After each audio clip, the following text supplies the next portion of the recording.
Hello, I'm Laura McIntyre. I'm Principal Economic Development Officer at Falkirk Council, predominantly working on the investment zone and at the moment the Falkirk and Grangemouth Investment Zone Growth Deal.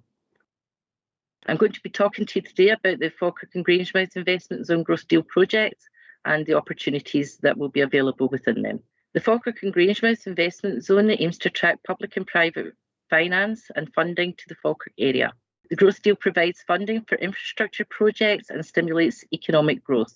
The Falkirk Growth Deal focuses on creating the conditions for net zero innovation and creating great spaces. We got an announcement in June 2020 that Falkirk will get £90 million Growth Deal funding, and we're currently working on our submission, which is our outline business cases, and we've got 10 projects that we're taking forward through the Growth Deal funding. And they will go to the UK and Scottish Government by the end of June. We're hoping to come to heads of terms with the UK and Scottish Government by the end of this year. And from there, in 2022, we'll start preparing full business cases for approved projects. And all the projects will be delivered by 2032. So what does that mean? What does that mean in reality? So what we're actually asking for is £44 million for innovation projects. These are projects that look at helping industry develop new technology and new industrial processes that will give us some economic growth in the future. And as we rely less on fossil fuels and work towards net zero to 2045, we're going to need new industries to replace the current industries that we have predominantly in Grangemouth. The first project is the Centre for Innovation in Chemical and Manufacturing, with a focus on industrial biotechnology and carbon capture and utilisation. And that's likely to be sited within Grangemouth. We're also having an innovation centre for heavy vehicle manufacture, and that will be sited in Falkirk. To work with these projects in new technology, we're going to need new skills, particularly data skills, advanced engineering skills, and other related skills that we don't even know what they are yet. So we're going to have a skills pathway into manufacturing industries for small and medium enterprises. And then underpinning all that, we're going to need sites, strategic sites for incoming and growing businesses. So that's the key parts of the innovation projects, and that's £44 million of investment to be spent between 2022 and 2032. Going forward, it's great that we're getting new technology, new businesses, looking at new investment, new ways of doing things, and a new industrial base. But we also have to ensure that we are also creating great places. And we are particularly focusing on, within our Great Place projects, the Falkirk and Grangemouth town centres. And we have a number of projects that we're looking to take forward there. The first of these projects is a sustainable transport hub, and that would be based at Falkirk Grahamston, and that would join up our rail networks, our bus networks, things like e-bikes, cycle networks, walking, and it will connect to a green corridor which will allow travel across the whole of the area by sustainable transport and public transport means. Falkirk Town Centre has suffered recently as we all move online with retail, and we are really looking to stimulate growth in that area. And what we need there is a key anchor building, and the anchor building that we're planning is Falkirk Arts Centre, which includes a 550-seat theatre, civic space and community space, and it will be a multi-purpose, all-inclusive centre. We're looking to have that somewhere around about the town centre, preferably in the high street, and that would be that would stimulate growth, but it will also encourage tourism and footfall, especially in the nighttime economy. We have a significant community solar project to take forward in Grangemouth. We want to move as much as forward to renewable energy, so we're looking at a large solar project, and we will build the infrastructure for that project, and then we will asset transfer over to the community, and any profits from that will be reinvested in the community projects. Also in Grangemouth, which has its own significant difficulties, we're looking to work with the community to develop projects, and we will have a Grangemouth investment fund that will help to fund those projects. The final strand for the Great Places is taking advantage of the success so far of the Kelpies and the Falkirk Wheel and our canal networks, but looking at those spaces along the canal that need a little bit of extra push and a little bit of extra support. So we're looking to build at Port Downey, and that's at the old iron brew factory, which has been empty for a while, and it's next to derelict sites. So we're looking to build this canal centre, which will be a tourism centre. It will be the headquarters for Scottish Canals, and it will also be a community and social centre as well. And finally, to encourage people to use the canal paths and the greenways a bit more than what they do, particularly areas that they don't currently use, we will be creating an outdoor art park along the canals, which will connect Falkirk Centre, the Kelpies, the Wheel, and other areas of the canal network. And finally, from me, I've said that initially the projects will start in 2022. The initial opportunities there will be for things like project development, consultancy, design, feasibility studies, business development, and then following on from that, there'll be opportunities for construction and other opportunities going forward. All the opportunities will be procured via Public Contract Scotland, and support will be available through the Supplier Development Programme. Thank you for listening, and please be in touch. Thank you for inviting me along today. Within the time I have, I would like to outline the Council's Tax Incremental Finance project, the TIF project, and where we have got to on the delivery.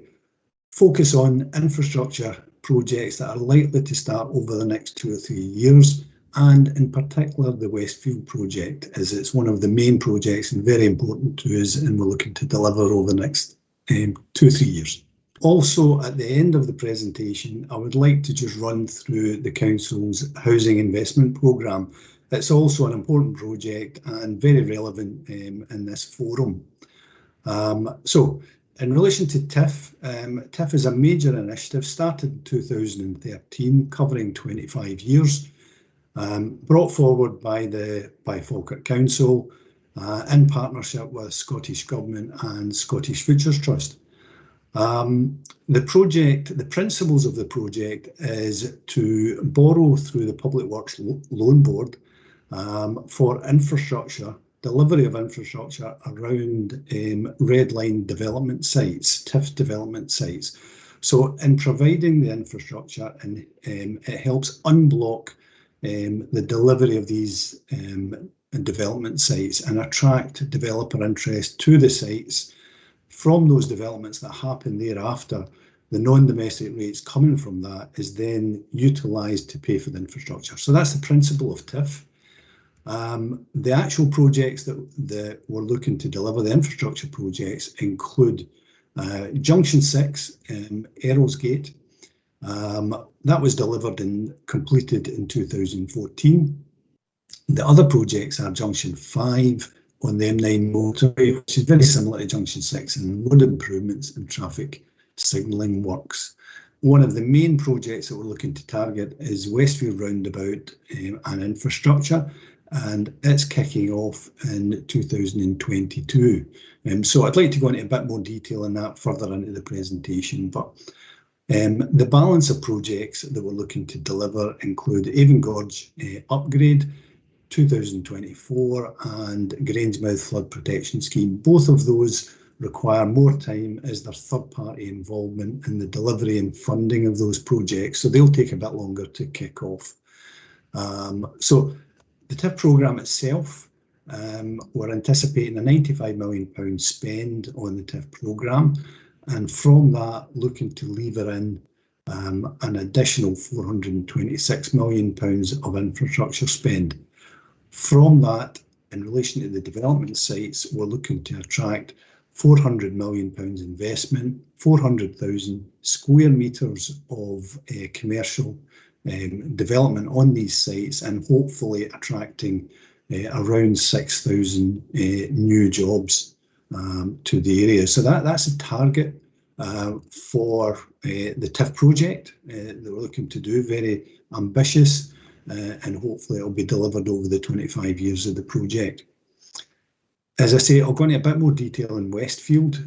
That's the main project, and if we just highlight the first slide that I have, and it'll look at the Westfield infrastructure project.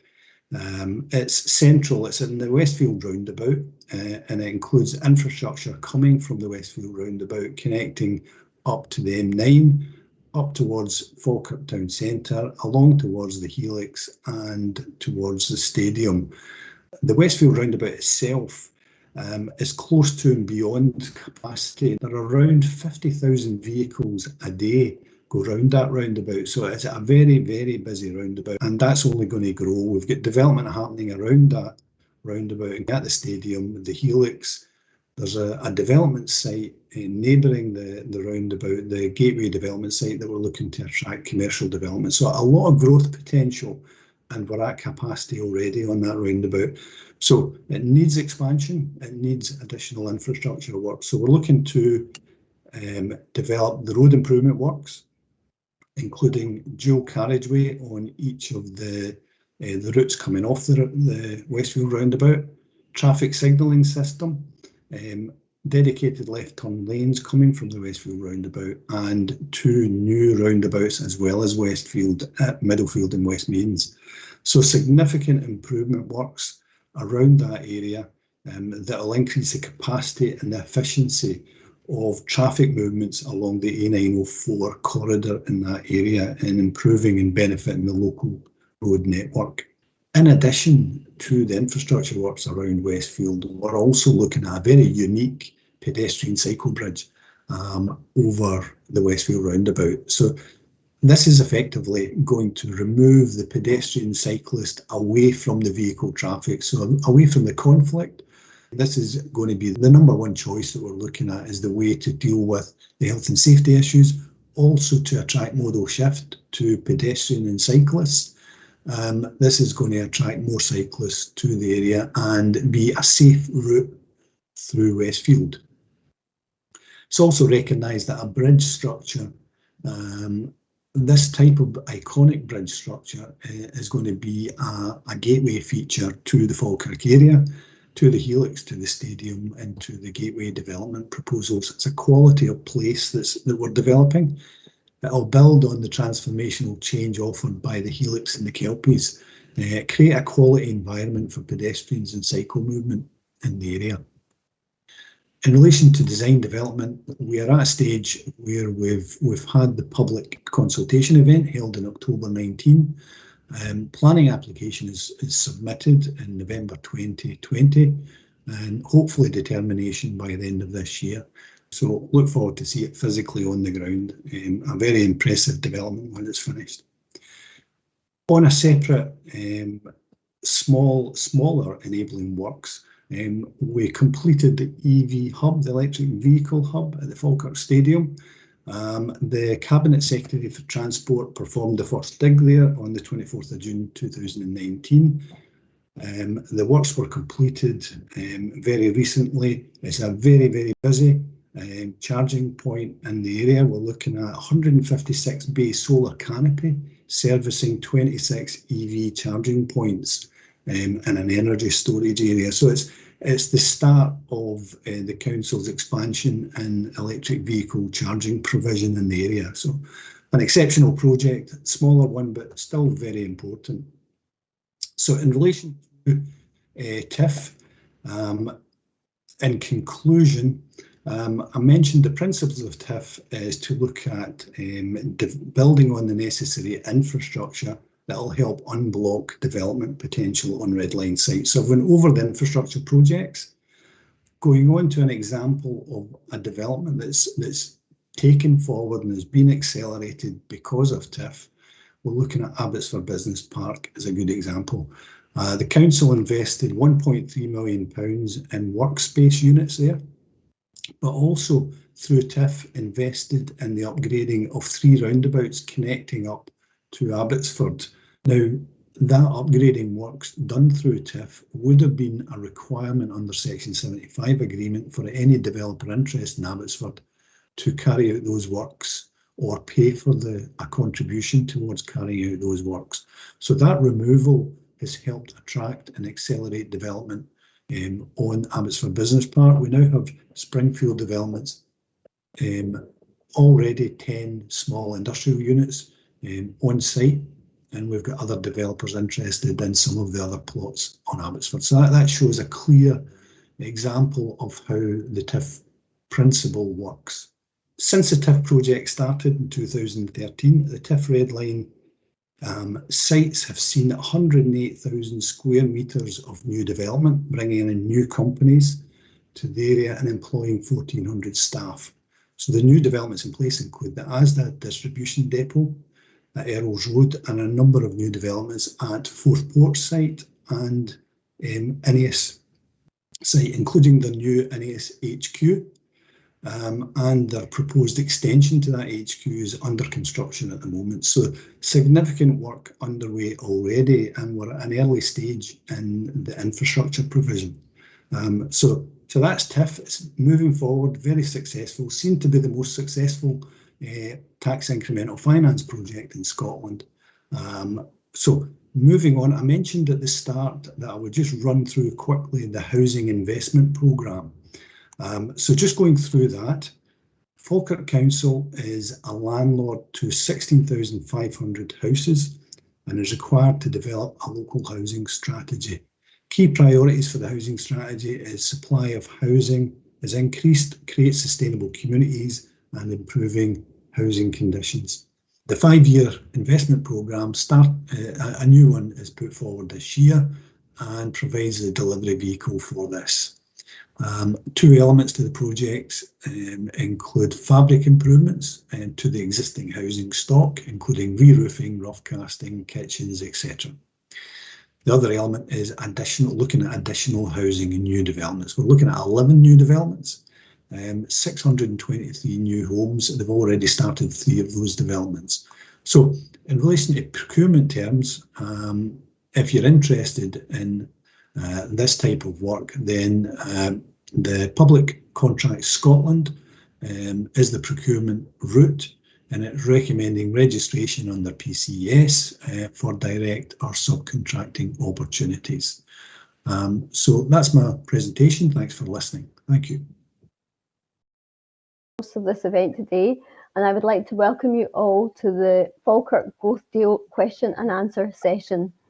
I'm sure it was great to hear about all the opportunities and projects that have been discussed in the previous presentation, and I'm sure you've got lots of questions to answer and you can type them into the chat.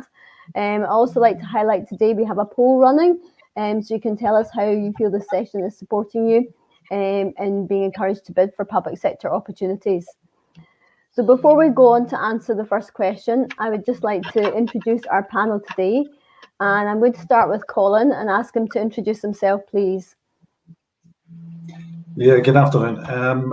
Colin Frame. I work in the Growth and Investment Unit of Falkirk Council and focused on the tax incremental finance project in relation to delivery of infrastructure and new development. Thank you for that, Colin. Pete, could you introduce yourself, please? Hello everybody, my name is Pete Reid. I'm the Acting Head of Economic Development, responsible for oversight of the delivery of major regeneration projects, employment training opportunities, our growth deal and tax incremental finance initiative. Thank you. Thank you. David? Hi there folks, my name's David McGee. I'm the Council's Head of Procurement and Housing Property. Within my remit, I've got responsibility for the delivery of the Housing Investment Programme, which Colin outlined in his earlier presentation. Thank you. Okay, and last but not least, Colin. Morning everybody, my name's Colin Mcrobbie. I'm the Building Design Manager within Development Services. I lead a number of design areas across the whole of the council, from education right through to the new build housing programme. Also head up the facilities management side and climate change. Great.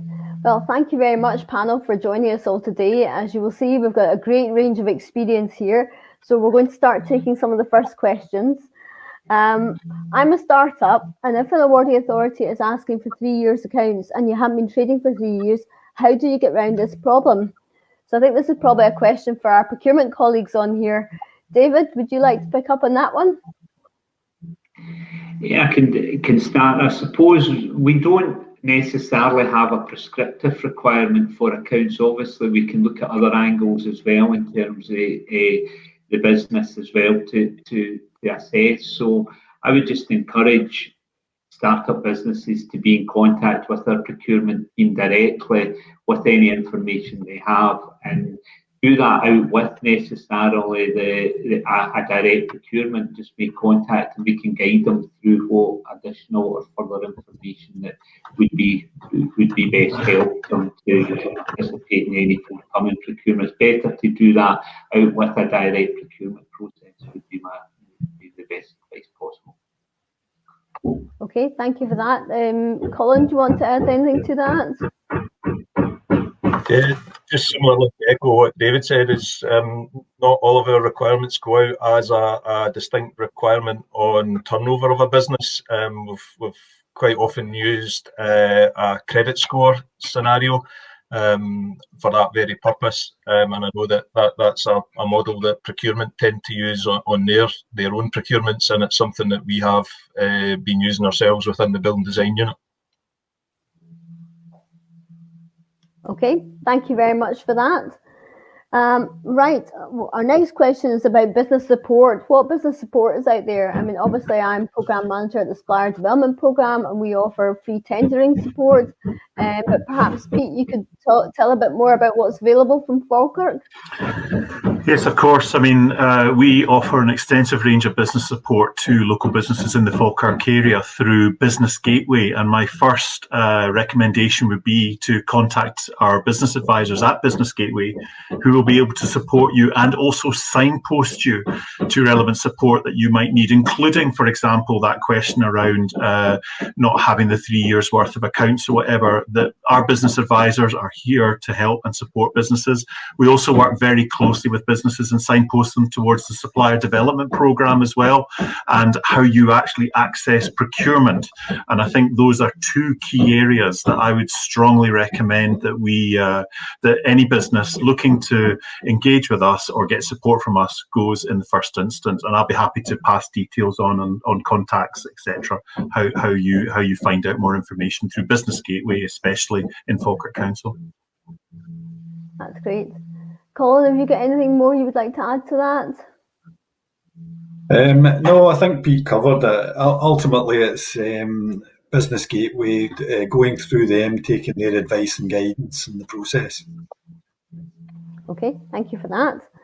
Our next question here is about how they can find out about smaller value projects with the council that maybe don't appear in Public Contracts Scotland. I can pick that one up, Gillian. On our exhibitor stand, there is a note of our contact details for all our various sort of areas, and there's email contacts there. Obviously, quick quotes is the main thing that has been asked for there, and I think it's back to the old days of either pick up the phone or drop a note to the various contacts there. Within my own area, the four main leads for the different service areas are noted there under design coordinators, but similarly there is other contacts in there. If there's anybody there if there's an area that you're looking at that's not noted there, obviously a direct email to the PCU address that is noted there, and they'll pass that on to the relevant person, or at least be able to advise you. That's great. Thank Julian, you. I think David, do you want to add anything? Oh.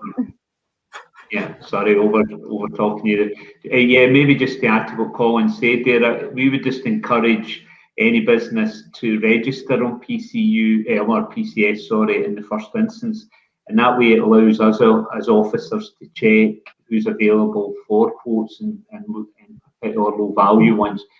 being on PCS allows us to do that search, identify and select, and then obviously officers can then ask when there is a particular procurement coming up to ask those companies to bid for that work. So really through the contact points that Colin has mentioned and other means, registering on PCS is probably the best and most direct approach to take. Okay, thank you for that. Supplier Development Programme actually has a webinar running tomorrow about how to use PCS and how to get the most out of it. So again, it's a free webinar. So if you are interested in finding out more about how to use that portal, then please just sign up online, and we hope you can join us tomorrow for that. Okay, I'll move on to the next question now. Are there any opportunities for service-based organisation around the deals? It seems like a lot is often given to goods and works, but not services. It would be really helpful to know if you can think of any examples, but maybe it's too early for that. Is there any examples of kind of services that are going to be linked to the growth deal? I'll come in on that, Gillian. I think for anyone that may have been in the Stirling and Clacks City Deal presentation, they're much more advanced in terms of where they're at, the UK and the Scottish Government approvals that they have. They have their heads of terms signed off. We're slightly behind the curve on that in terms of that government process. And so we're currently still in discussions with UK and Scottish governments about what our growth deal projects would be. I think in terms of service opportunities, that specifically will be important for us in terms of supporting our communities, especially around inclusive growth, community well-being, and some of the direct support that we would be looking to offer on a holistic approach back into our communities, especially the likes of Grangemouth, because the critical part for our growth deal is Grangemouth. Grangemouth is the unique USP that Scotland has, connecting industry, connecting our communities nationally and internationally in terms of the chemicals role that it plays, in terms of the net zero carbon role that it is going to play. So there will be opportunities in that regard. And as we look to develop that out, then we will be ensuring that where there are service opportunities back to our communities, service opportunities into industry and manufacturing as well. For example, in our sustainable manufacturing campus, which will be looking at carbon capture utilisation opportunities, then working with our key stakeholders such as Scottish Enterprise, such as the Forth Valley College, and such as the government itself, then we will be looking to promote these. Keep an eye on the Invest Falkirk website. That is the absolute key to all of this, as well as our Twitter feeds. Again, an absolute key to all of this. And join our newsletter or email us, and we will ensure that you're kept fully up to date on opportunities as they start to emerge. We would look to have our heads of terms agreed later during 2021 with both governments, and then we'll be moving quickly into a delivery phase. So we will ensure businesses are kept up to date ASAP. Fantastic, Pete. That's great pieces of information in there, and there's several topics that you touched on there, one being climate change. And I think this is a question that comes up from a lot of suppliers about how do they get ready for the net zero targets? What do they need to be thinking about now? And perhaps, David, you could talk a little around that. Yeah, maybe Colin could also under that as well. But obviously, to an extent, we would be looking at providers and suppliers from two angles. One, what they're doing as a business themselves. So what are they doing in terms of managing and targeting climate change and the measures that they're taking in terms of their own business organisation. So that would feature as part of evaluation criteria, etc., as part of a particular contract. But more importantly, we also would be looking for businesses to start to see opportunities, because the councils obviously will have, as part of varying projects, and it's touched on in terms of TIF, in terms of housing investment programme, and indeed the general capital programmes that the council has, will all have varying specialist projects for carbon and climate change measures. And I think it's about businesses seeing that as a growth area and opportunity and looking to try to diversify into those areas where possible. So, in terms of support for things like electric technologies, PVs, etc., a key part of their housing investment programme going forward that was touched on in terms of the TIF project as well. So just as an example, businesses seeing that as a growth area and starting to diversify into those areas as well as what they're doing just on a day-to-day basis within their own business. Colin, maybe would like to add anything further to that? Just only from obviously what we're doing on the council's point of view, the council itself has declared a climate emergency, and there is targets there that we are striving to achieve in line and slightly better than the government targets. Councillors themselves just earlier this year agreed significant investment for the various services to invest in climate projects, so that particularly in regard to the built environment and our built estate, to bring that together and to take forward new technologies where we can, but also looking at the investment in our properties. Alongside that, we already had a reasonable set of projects through the non-domestic energy efficiency framework. We were one of the original pilot schemes where we carried work to 11 of our properties, and that was about 2.5 years ago. We're now looking again at that framework, which is NDE2, it's now called, on a similar basis, but the capital investment that our councillors have provided gives us a little bit more scope to that than the previous funding streams that we had available. So it's definitely something that we're keen to move forward on. We've, as a council, we've already commenced carbon literacy training across our elected members and senior management. So we're just in I think looking toward the third cohort of that. So we're looking to embed that in, so that as a council we are seen as a carbon literate organisation, and that's supported right away from the top, including the chief executive. Gillian. Hi, Gillian. I wonder if I could just come in very quickly with a further supplementary comment. Climate change is going to be, it is incredibly important for future investment decisions that councils are making across all its portfolios. That will be wrapped up firmly in future procurement tenders that are going out. Everything we put out more or less goes through Public Contracts Scotland. So again, supplier development programme, make sure your business is fully trained up and knows how to access and get all information to hand. But the landscape for councils is changing dynamically in terms of the funding that comes to them from governments. We've had the UK government recently announced the Levelling Up Fund. We've got Scottish government have just launched the Green Growth Accelerator Fund. So we've got to be looking very strongly at how we invest that meets and drives down carbon emission targets in the future.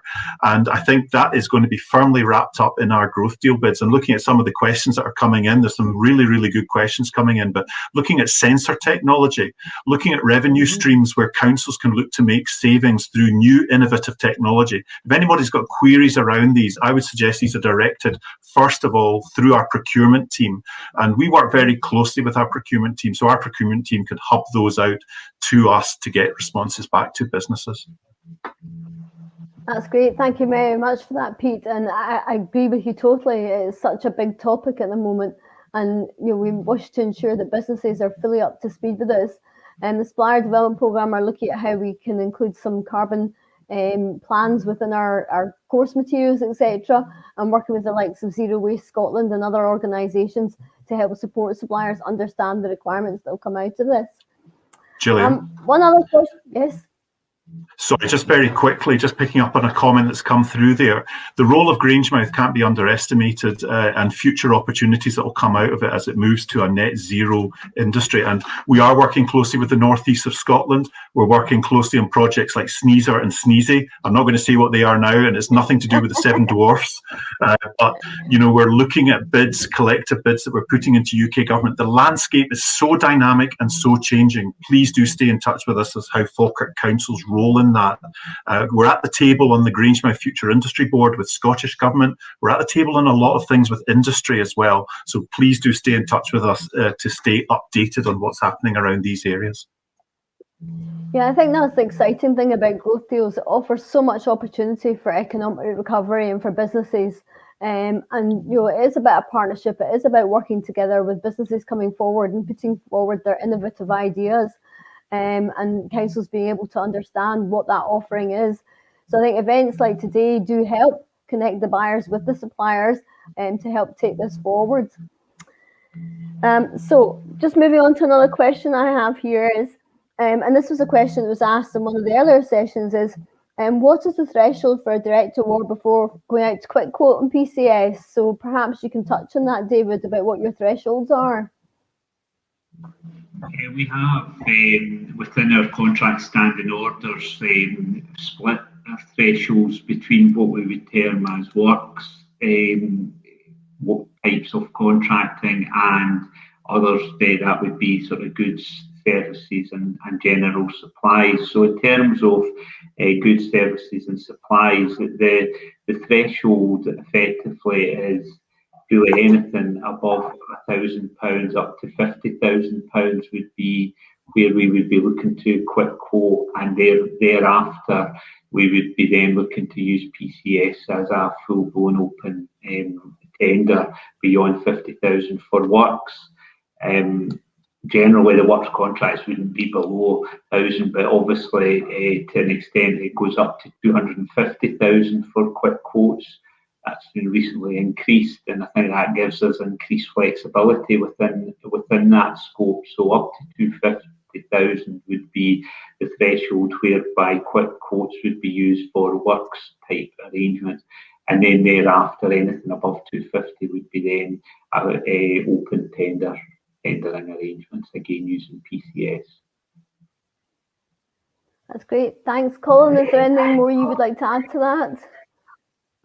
I think David summed it up. The only difference or part I would add is that in terms of building design unit, we quite often use the two-stage scenario. So we'll maybe put out an SPD first off, and then follow that up with a reduced tender bid scenario. But in terms of the thresholds, it's exactly as David's saying, where we go over up to 250 for works.